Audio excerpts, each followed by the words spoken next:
Hi, welcome to the Holding Hands and Throwing Fists podcast. I got the mic. And I have the opinions. Welcome to Season 9, Episode 9. What's up, everybody? What? I'm excited. Yeah, no. They were answering. Oh. Because, like, the two people who listen, they're always like, it feels like we're actually, like, hanging out with you guys. So I was giving them the opportunity to answer. Gave him a little pause. Good to hear. Yeah, fantastic. The weather is actually nice. Yes. Oh, you know, trying, just living, man. We're going to start off with some breaking news. A recent fight announcement that happened last night, I think. Dana White went on YouTube and just said it because I saw it when I went to the bathroom this morning. Do tell. Bilal Muhammad is fighting Gilbert Burns. Gilbert Burns just fought 2 weeks ago. How? I guess he's making that money and he's ready to go. But when? At the Newark card? Yes, next week. I'm so confused by this. I thought there was no way that was going to happen. People used to do it all the time. And But at what weight? 170. Yeah. Is this good for Bilal? It is good for Bilal because Bilal is basically just sitting on the sidelines. I forget exactly what happened, if he was just waiting for a fight or if somebody pulled out or whatever. Like he was waiting for a title shot. Yeah, but he's not going to get it because it's like the Kamaru and Leon Edwards thing or whatever, but now it's Leon and Colby and all that stuff. Yeah. Well, if Bilal goes out there and starches Gilbert, he's going to get it. And honestly, if Gilbert goes out and does the same thing, it's awesome. It's a number one contender fight out of nowhere. All right. It's risky. It's risky for Gilbert, but yo, man, we've been Gilbert fans for a while, but I'm like more and more on the fucking Gilbert train. All right. He's awesome. Ever since I was at home recovering from knee surgery and I was watching him, I mentioned this on the podcast before, but he did, because he's a jiu-jitsu guy, initially, he did the Polaris the Polaris jiu-jitsu competition, and he crushed it. And I was like, yo, this dude is a G. He went out there and did jiu-jitsu, whooped ass as he had done before, and is doing it in MMA, and he's got the best hair in MMA right now. All right, I'm happy about this. I'm kind of happier for the Newark card because it was like it's not looking like amazing for a pay-per-view. No, but there's at least 2 fights that we care about on. There's at least 2 that we care about now. And check in next week for episode 10 if we decide to even do one. How many episodes are we gonna have in season 9? Did we ever decide? Did we decide? Hard to say. 81. Oh, fuck no. All right, so let's talk about last weekend. PFL was last Friday. Clay Collard, who we don't remember why we like, but I guess we do like, won his fight and earned 3 points. The champion $1 million winner from last season, Olivier Aubin-Mercier, beat Shane Burgos in a 3-round decision, earning him 3 points. And lastly, our boy Nathan beat Braveheart in the decision, and he also earned 3 points. Enough about PFL. UFC recap. We actually watched a lot of this card, and since I didn't have plans until late night church for Easter, we got to watch a bunch of it. I was really happy for us. It was fun. Brandon R. from 3rd grade won. He was a serious gangster in the post-fight interviews, both in-ring and in the press scrum, where he was demanding the respect of the UFC, saying he should never be on a prelim again, which prompted the boss, Dana White, to say, he's right, we fucked up. I'm shocked that Dana White owned up to that. I wish he did that more. Yeah, but you got to do it in a Dana fashion. Like, Brandon R. fought and won in such a Dana fashion where it's just like he went out there and did it. Yeah. So whatever, you know. Shooting a double leg with 10 seconds left, which is what you should do technically in a round to win a round, and Dana White won't sign you. So stupid. Right.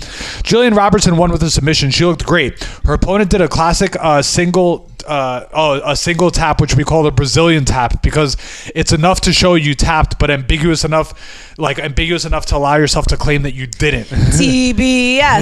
TBS. TBS, I realize, is the thing that's going to get us in trouble first, but you know what? It's all good. Really? I feel like it's going to be our best-selling T-shirt. I tell you what, though, you know who's going to love it the most is the Brazilians. Of course. Because that's TBS. They get it. I kept thinking, why do we know Jillian Robertson? And I forgot that we've seen her fight a bunch. And actually, she lost to 3 people that we know pretty well: Macy Barber, Talia Santos, and Miranda Maverick, among others. But I listened to her interview on Ariel, and babe, I'm a new fan. Did you know that her main coach from her cardio kickboxing days before she ever trained MMA or BJJ was your boy Din Thomas? No! He's been her coach all through in her entire career from the first day in the gym. And she's left Din's gym because she needs to go to like another gym that works better for her. But Din is still her head coach. Like they've made it where Din will go to this other gym and coach her specifically. I already liked her, but now I like her even more. And she's Canadian, so she's got that like super like just like sweet Canadian personality. She was like really nice, which I thought she was. I don't know why I got vibes from her. I didn't know if she was going to be cool or not, but she was all right, awesome. Jillian. Zach Cummings TKO'd Ed Herman, who has been in the UFC since 2006.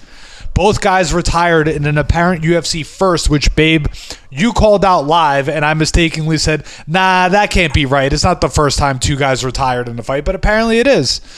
2 retirements, plus they both got $50K bonuses because Dana was feeling himself that night. So how cool is that? That's very cool. But you so quickly dismissed me when I said we just watched history. There's no way that ever happened. And look at me. I swear that has happened before, but history says it hasn't. Yeah, I'm ahead of my time. Ooh, potato chips and tzatziki.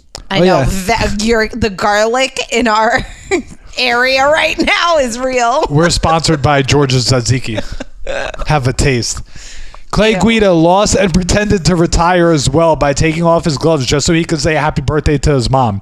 Clay Guida has also been in the UFC since 2006, so some people are pissed that he lied, specifically Dana, but other people are like, dude, he's had 35 fights in the UFC. Let him fuck around a little bit. Okay. Bill Algeo won his fight and also did a fake out on the retiring side, saying like, kind of like the I like to apologize to absolutely no one, but like I'm gonna never retire. It was just clunky and weird. Apparently Algeo was upset that his Eagles lost to the Kansas shitty Chiefs. Good one. In the Super Bowl. I like Kansas City. It was good. So he was making it a point that he would never retire in a dump like Kansas City. My favorite part, though, upon re-listening to the whole thing, was that DC at the very end was like, y'all better boo Algeo. Oh my God. At the end of the interview. Which was just freaking hilarious. That is funny. Edson Barbosa versus our boy Billy Q. Billy Q, it just hurt because Edson knocked his ass out. He tweeted, Billy Q was hilarious, so that he tweeted, damn, that's what you get. What is it? Damn, that what getting knocked out in the UFC feels like. And posted Chris Tucker from Friday saying, you just got knocked the fuck out, man. What was hilarious, and I just saw this on Twitter myself, didn't see anyone else repost it, was that Adrian Yanez, who got knocked out by Rob Font the week prior, responded with a Ned Flanders meme saying, welcome to the club.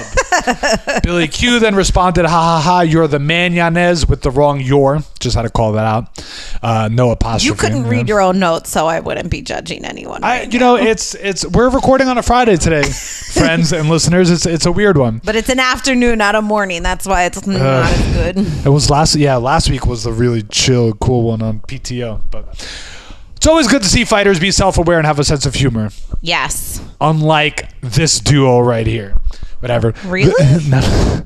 Me and you. Yeah. I thought you meant Max and Arnold. I was like, no. Oh yeah, we stink. The main event was Max Holloway versus Arnold Allen, which apparently was a somewhat controversial decision. It was a lot of fun and really close, but in our opinion, Max clearly won.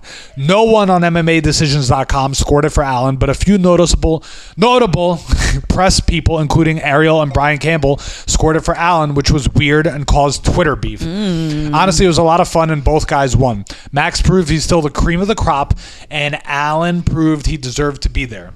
Alexander Volkanovski tweeted that he wanted Max to stop beating his title challengers, but babe, your boy E. Casey Leiden had the best reaction to that. He replied, if you want to face your challengers, you need to call them out the way Max does. Interesting. Clap back, my friend. But Alex is not dodging anybody. But he's not calling people out, being like, Arnold Allen, you're my guy. Fair enough. The way Izzy is like, used to be like, I'm fighting Marvin. I'm fighting Costa, whatever. Okay. That was the Greekest I've ever heard you say Costa, and you're talking about a Brazilian guy. I was just gonna cut that and replay it and just be like, wow. Like one time you said Malaca, and I still made my day. Excellent. What else did I want to say that I forget before I pass it off to you?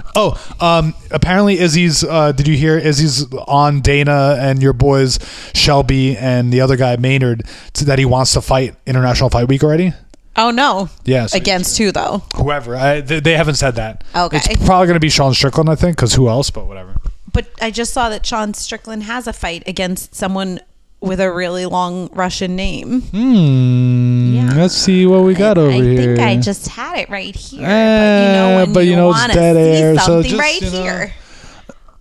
Abu Supian Magomedov. And it's early July, but I guess that could still change. Abu Mags. Who knows? Anyway, this weekend, there's Bellator on Friday and Saturday, which is weird, and I didn't know it when I was doing these notes, and it is weird, and it's Friday and Saturday because Bellator is back in Hawaii. Hey! We hardly know anyone on either card.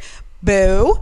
But Danny Sabatella was on one of the cards. Dude. He's always an interesting character to see. Rafion Stotts is also on one of the cards. Like, it's so weird. I don't know how they decide what goes on Friday, Saturday. We're not going to be watching it anyway. Are they both in Hawaii? Yes. Oh, cool. Also, Tim Johnson and Liz Carmouche are on the card.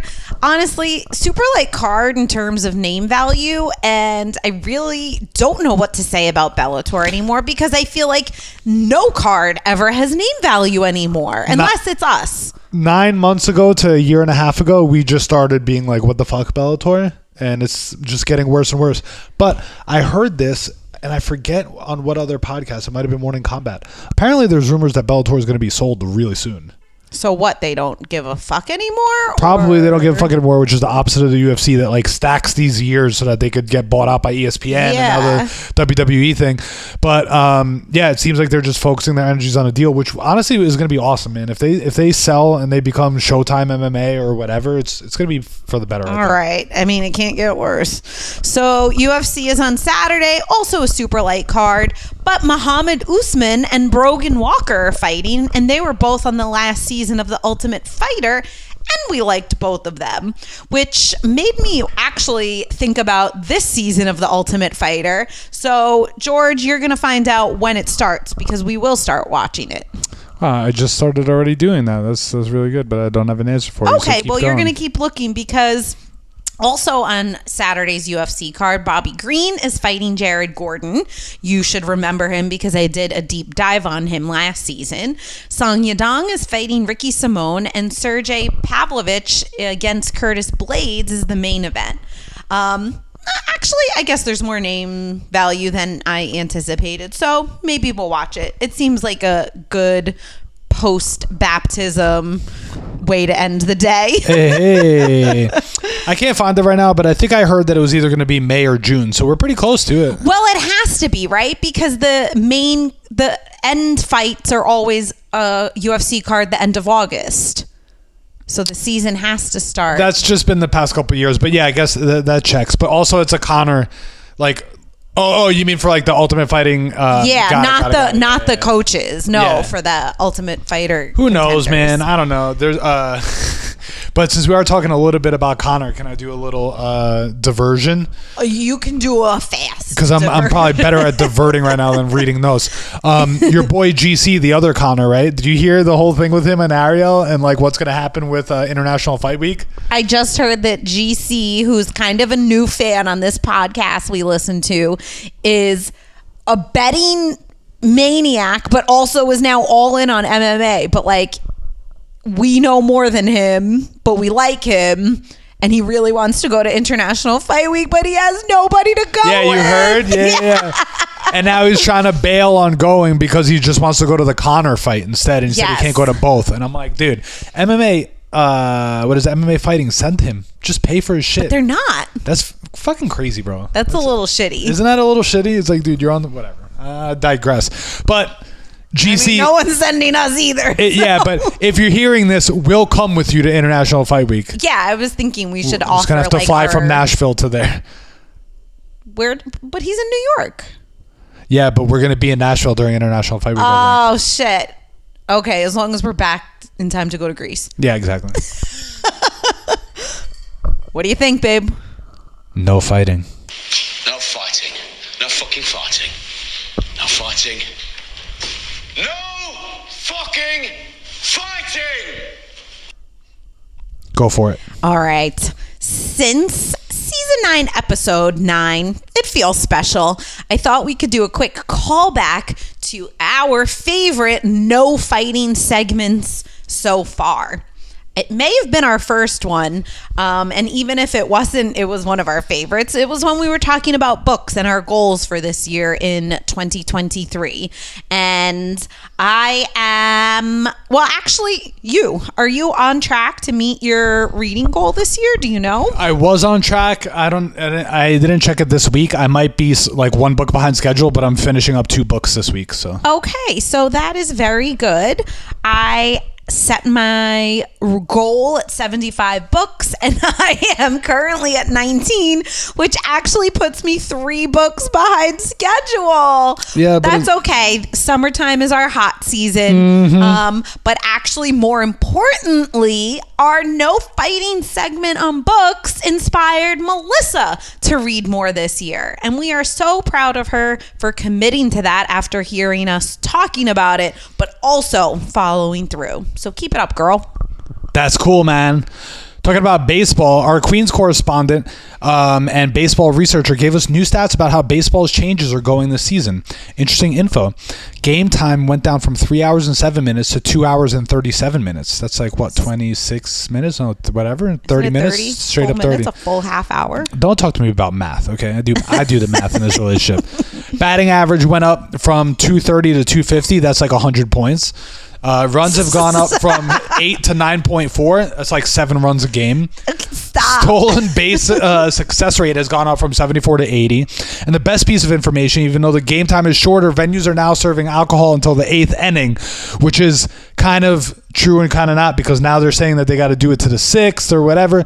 There's all these weird things about the beer. I wonder if it depends on the venue. Yeah, people are pissed because they're like, I want an extra 20 minutes drinking beer. And I'm like, dude, I just want to be home after the game. Well, if they used to stop at the 7th and now they stop at the 8th, baseball is now my new favorite sport. That's like 3 periods. That's at least one more drink. Has baseball become our new favorite sport? It might have been, but Survivor's, I think I can say, is our favorite television show. We have to come back to Survivor. So we talked about it, another no fighting segment, and you might remember because we made our picks after watching episode 1 and only episode 1. And now we're actually 1 episode behind, but we're 7 episodes in. So here's where we stand. George's pick, Carson, is still in the game. Of course he is. But Sarah has been kicked off. Later. George also mentioned a little romance between Franny and Matt. And Matt was just kicked off last episode. Bro, you have to break up those alliances like that. You have to. It was super duper bummer. They were nerdy little lovebirds. So maybe they'll actually meet up after the show. For my picks, I still have Yam Yam in the game literally by the skin of his teeth, like 2 or 3 episodes in a row. Matthew got sent home because... Oh, Matthew, yeah, who was my other pick. I couldn't remember him for a second. He got sent home because he stupidly fucked up his shoulder, like just randomly gallivanting on fucking cliffs. Dude, he's lucky he didn't die, bro. Yeah. So he's lucky he didn't fucking die. He fell down a cliff. Pretty mad about that. Yeah. But I also mentioned Heidi because I didn't want to pick between Heidi and Matthew, I think it was. And Heidi is still in it. Lastly, I picked him, but I will admit he has become our boy Danny. He's still in the game, and I knew I liked him. And then, like, episode 3, maybe George was like, "Wait, I think I know who this guy is."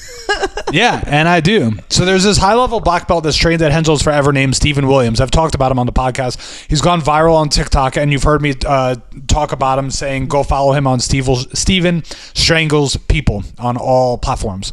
He's the man, and his crew that helps him with his content and trains at his gym, they are also awesome too. And I knew I recognized Danny from this channel. In fact, if I remember correctly, he came down to Hensel's and we rolled once as well when Steven and a couple of the other guys, or Steve Williams, came down. So we're basically family at this point, and I'm rooting for Danny all the way, dude. Yeah. Let's go. If you don't watch Survivor, maybe this is the season to get into it. Let's go. Anything else, mama? No. All right, so here's your reminder to continue to hold hands and throw fists if necessary.